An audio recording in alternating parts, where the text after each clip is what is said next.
Silver owners just got a warning, and before you touch the sell button, I want you to look hard at the return address. In my years in the gold and silver world, I have learned that the warnings that hit silver hardest almost never come from the mines, the vaults, or the refiners who actually handle the metal. They come from trading floors and committee rooms, from people who never take delivery of a single ounce, and they tend to arrive at the exact moment silver starts embarrassing them. If part of your retirement savings is sitting in silver right now, that warning has your name on it, and how you read it over the coming stretch may matter more than any buying decision you have made. So let me pay off the title immediately, because you did not click to be strung along. The major warning is this: you are about to be tested by the paper market, the way every generation of silver holders before you was tested. And the test is built to look exactly like the end of the story. Every major silver advance in living memory has been interrupted by a violent paper slam that changed nothing about the metal itself. No mine reopened, no demand disappeared, no shortage healed. The price broke while the story stayed whole, and the people who sold into the break spent years wishing they could take it back. My answer to this title is simple, and I will spend the rest of this video earning it. Do not sell into the test. Stay with me, and I will show you exactly how the test works, who runs it, and the one thing you should check before you believe a single scary headline. I keep thinking about a man I will call Dale, a retired tile setter from Spokane, Washington. Dale spent his working life on his knees with a trowel and a level, and tile taught him something most investors never learn. A crack in the surface and a crack in the substrate are two entirely different problems. A cracked tile is cosmetic. You pop it out, you set a new one, the floor is fine.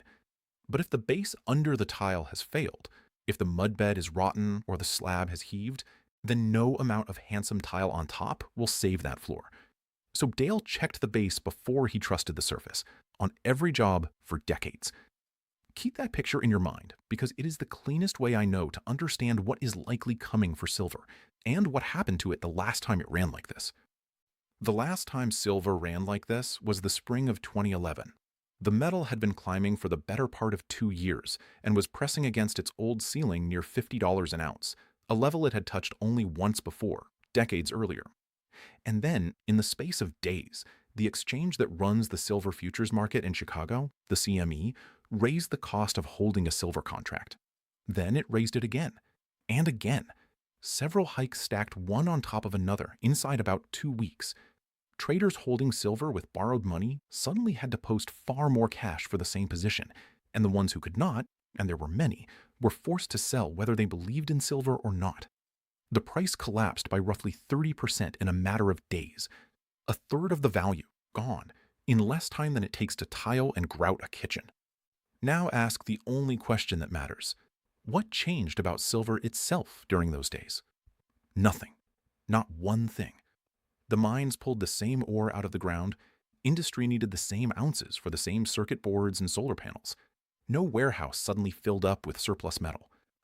The entire collapse happened inside the paper market, the arena where contracts change hands in quantities that dwarf the metal actually available for delivery. A margin hike does not touch supply or demand for a physical ounce. It touches the cost of speculation. It squeezes the traders holding paper claims with borrowed money, forces them to dump, and the dumping trips stop-loss orders, which trigger more dumping, until a cascade of forced selling repaints the chart into something that looks like a story dying. That is the whole trick. The chart broke. The substrate held. And notice who stood on each side of that trade. On the selling side, ordinary holders and small traders getting margin calls. On the buying side, the large commercial banks that had been positioned short all the way up, now covering into a panic they understood perfectly, at prices they could never have gotten any other way. The financial channels did their part, running bubble has popped segments within hours, wheeling out analysts who had scorned silver the entire ride up and now got to say they told you so. Dale watched those segments from his living room in Spokane. He had bought silver coins steadily through the early years of that run, a little out of every paycheck while he still had paychecks, the same way he built everything, one course at a time. He watched a third of his stack's value vanish in days, while a calm and confident voice on the television explained that he had been a fool. He sold, near the bottom, into the panic, at prices the covering banks were delighted to pay. And for years afterward, silver ground sideways and down, and the television said he had been smart to get out. And it never once felt like being smart. It felt like standing in a finished kitchen he no longer owned. Because look at what the slam actually accomplished. It moved metal, at the worst possible price, from the people who had been right about silver to the institutions that had been fighting it. The story Dale bought into, scarce metal, relentless industrial demand, governments that cannot stop borrowing, never broke. It just went quiet for a while.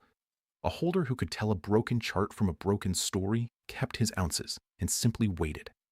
But here is the part almost nobody goes back and checks, and it should change how you read every scary headline in front of you now.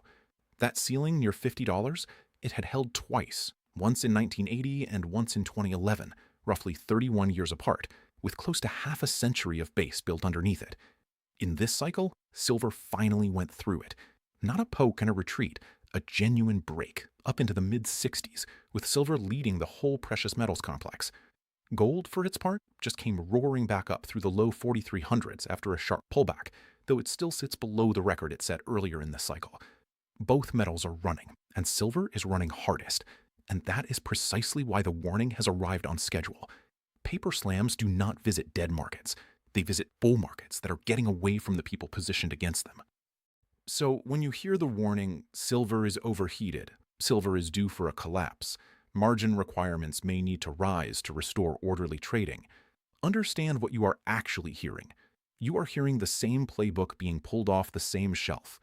I have watched this sequence often enough to recite it from memory. Silver runs, the shorts bleed, the exchange discovers a sudden concern for market stability, the cost of holding contracts jumps, the leveraged longs get flushed, the price craters, and the financial press writes silver's obituary using the crater itself as the evidence. Every step of that sequence operates on paper. None of it mines an ounce, and none of it melts one. The warning silver owners just received is real, and I expect turbulence, possibly violent turbulence. But the warning carries no news about silver itself. It is a weather report about the casino, issued by the House. And that is not even the biggest difference between now and 2011. Back then, the physical market underneath the paper still had slack in it. This time, it has been drawn tight in ways longtime observers of this market have simply never seen. The world has now run an annual silver supply deficit for roughly 6 straight years, demand outrunning fresh supply year after year, with the gap covered by draining above-ground stockpiles. The visible inventories in New York, London, and Shanghai have been falling together, all three at once. Most new silver cannot even respond to a higher price because it comes out of the ground as a byproduct of copper, zinc, and lead mines, and nobody opens a copper mine because silver rallies. And the silver industry consumes is effectively gone for good, scattered across millions of devices in flex too small to ever recover. Gold gets stacked in vaults and guarded, silver gets used once and thrown away. A deficit in a metal like that does not heal because a committee in Chicago raises margin requirements. The market's plumbing is confirming it. In London, the rate to borrow physical silver, normally so close to nothing that nobody bothers to discuss it, spiked hard in this cycle, and that happens only when real metal is genuinely difficult to lay hands on. The silver futures curve spent long stretches in backwardation, meaning an ounce for immediate delivery commanded more than an ounce promised for later. That is one of the rarest signals in the commodity world, and it points in exactly one direction. The tightness is in the metal itself, at the front door, in the present tense. Meanwhile, China has been importing silver at a record pace. Shanghai's physical price has traded at a stiff premium over the Western price, and Beijing restricts silver exports, so the metal flows east and does not flow back. None of that existed beneath the market in 2011. The slam back then hit a market with a cushion. A slam now hits a market running on fumes. There is one more layer under the floor, and it deserves its own beat. The deliverable silver actually registered in New York's COMEX vaults has shrunk to a fraction of what it held at its peak earlier this decade, and much of what remains in London is already spoken for by the big exchange-traded funds, metal that cannot simply be sold to meet a delivery demand. Set against that thin layer of available ounces stands a tower of paper claims, futures and options and unallocated promises, far more claims than there are ounces free to satisfy them. Nobody honest can tell you the exact multiple, and I will not pretend to. But the direction is not in dispute, and it means the paper market's favorite weapon is aging badly. You can slam a price with margin hikes only as long as nobody stands for delivery. The moment enough holders want the actual metal, the slam stops working and starts backfiring. Now, put one more number beside all of that, because it is the one Wall Street least wants your retirement account to notice: the ratio between the gold price and the silver price. When the American founders wrote the Coinage Act of 1792, they fixed the relationship at roughly 15 ounces of silver to 1 ounce of gold. At the 1980 peak, it ran near 17 to 1. In recent years, the ratio stretched to some of the widest readings in recorded history, moments when it took around 100 ounces of silver to buy a single ounce of gold before it began compressing hard. Even after silver's big run, the ratio still sits far above anything the long history of these two metals treats as normal. Silver remains, relative to gold, historically cheap. For a retiree, that stretched ratio is either a threat or an opening, and which one it becomes depends entirely on whether you understand it before the crowd does. Which brings me to something practical. If you have $100,000 or more sitting in a 401k or an IRA, you can act on that stretched ratio in a tax-advantaged way inside the account you already have. Our family put together the free Retirement Wealth Protection Guide, and it walks through exactly how American retirees diversify a portion of their existing retirement savings into physical gold and silver, real metal held in your name, through a self-directed precious metals IRA, without taxes or penalties, because it is a transfer within the retirement system when it is done properly, and the guide shows you how it is done properly. This is not reserved for insiders or the wealthy. 100,000 or more in any retirement account is the doorway. If you are watching this on your TV, just scan the QR code on your screen. If you are on your phone or your computer, go to readfamilyguide.com. From our family to yours, no obligation, nothing to buy. Now, back to the warning. Let me be straight with you about the risk, because you deserve the downside before the upside. The slam I am describing can absolutely arrive, and it can be uglier than you imagine. Margin hikes carved roughly a third off silver in days in 2011, and nothing prevents an even sharper flush this time, because a tight physical market amplifies price swings in both directions, and silver is the most violent major metal there is. I cannot tell you the day it comes, and I will not insult you by pretending I can. I cannot promise you a price either, and nobody honest can. What I am giving you is a case, a reading of history and market structure, and a case is a way of thinking, never a guarantee, and never personal financial advice. If silver falling hard for a stretch would wreck your sleep or your plans, that is information about your position size, and you should honor it before the test arrives, calmly, on your own terms. History adds one more uncomfortable detail. These paper shocks tend to cluster near the moments when selling turns out to be the costliest choice available. In 2013, a single hint from a Federal Reserve chairman about slowing bond purchases knocked gold down by more than a quarter, and that air pocket landed within shouting distance of a major low, just ahead of years of recovery. The pattern repeats because of who sits where at the table. The positioning reports tell the same tale every cycle. The fast money funds chase headlines in both directions, piling in late and dumping into weakness, while the commercial players opposite them quietly gather up whatever the funds throw away. When a slam hits and you sell into it, your metal does not vanish. It slides across the table into stronger hands at your expense. The desks amplifying the warnings are the same desks catching what the warnings shake loose. And watch what the most informed buyers on earth are doing while those warnings circulate. Central banks have been buying gold at roughly double the pace they averaged in the prior decade, year after year after year, and the buying accelerated sharply after Western governments froze another nation's currency reserves, a lesson every finance ministry on the planet absorbed overnight. Gold has now climbed past the euro to stand as the second largest reserve asset in the world's official coffers. Meanwhile, the big Wall Street institutional portfolios still hold a historically tiny sliver of precious metals, which tells you the largest pools of private money have barely shown up. The institutions producing the frightening headlines are not positioned frightened. Ask yourself why the people with the best information in the world act one way and talk another, and what that means for the person on the other end of the television. There is also a cushion missing from this cycle that almost nobody under 70 remembers. Through the middle of the last century, the United States government held a strategic silver stockpile measured in billions of ounces because silver was a war material, so critical that the Manhattan Project borrowed silver from the Treasury to wind magnet coils when copper ran short. That mountain of metal was drawn down for decades. Much of it fed into the Silver Eagle coin program, and around the turn of the millennium, it ran out completely. Congress then had to pass a law directing the mint to buy its silver on the open market because the national cupboard was bare. It has never been rebuilt, and silver does not even appear on the current strategic stockpile list. Every previous silver squeeze in living memory played out with that stockpile somewhere in the background, a silent shock absorber. This one plays out without it. Dale is retired now.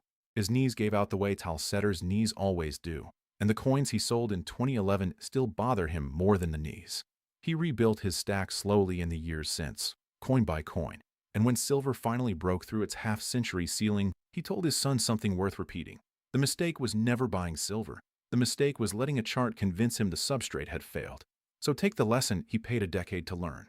Own your metal in a form that cannot receive a margin call, an unleveraged physical ounce answers to no broker and can never be forced onto the market at the bottom. Size the position so a one-third drop in a handful of days is something you watch and maybe act on, never something that acts on you. And decide in advance what would genuinely change your mind, a red chart and a frightened anchor, or a change in the substrate itself, the deficits, the inventories, the buyers. Write it down while you are calm, because panic is a terrible reader, and understand where you are standing in the sequence, because that is exactly what the warning is designed to make you forget.